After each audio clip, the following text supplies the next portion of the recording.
მე ჩამოვედი ახლა სოფელ ხურჩაში, დინარე ენგურის მარჯვენა სანაპიროზე, ამ სოფელს მართლა ძალიან ღრმად ატყვია ოკუპაციის კვალი, ჯერ კიდევ მოყოლებული 1993 წლიდან. ჩემი მასპინძელი ამ სოფელში არის ბატონი ჯამბულ ლეხვაია. ჯამბულ, მოგესალმებით.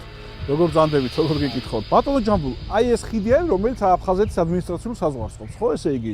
დანარჩენი საქართველოს. ეს არის დინარე ხურჩა რა? ეს არის პატარა მდინარე ხურჩა, რომელიც საზღვრავ ჩვენ გალის რაიონის სოფელი ნაბაკევთან. აქეთ ჩანს მეგონი მავთულფლართები. დიახ, მავთულფლართები, აქ იყო წინათ გადასასვლელი პუნქტი, ძირითადი დაკავშირება სოფელ ნაბაკევთან ზუსტად ამ გზით იყო შესაძლებელი. აი აქ 2016 წელს მოკლეს გიგა ოთხოზორია, აიქიდან გადმოვიდა აფხაზი პოლიციელი და სადაც ჩვენ დგავართ, აი აქ ესროლა, ხო? არა, ცოტა მოშორებით აი ამ სიღრმეში, აი ამ ხეზირას, ამ ადგილას მოხდა ეს ტრაგედია. გაიარეს რუსების კორდონი მათ და იარაღიანად და აი აქ ჩაცხრილეს ეს ოთხოზორია და როგორც კი ჩაცხრილეს საკონტროლო ტყვიის დახელის შემდეგ ისევლე გაბრუნდნენ უკან.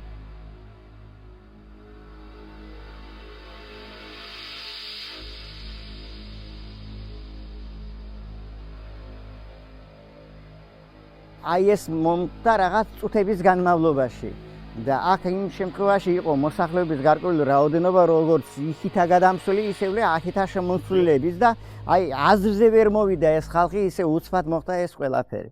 ადგილზე გარდაიცვალა? ადგილზე გარდაიცვალა და აქ იმ მომენტში რო ყოფილიყო თუნდაც ერთი საქართველოს თავდაცვის ფორმიანი ადამიანი, მე ვფიქრობ, ეს მათთვის შემაკავებელი იქნებოდა სიმბოლურად და ვერ გადმოვიდოდნენ.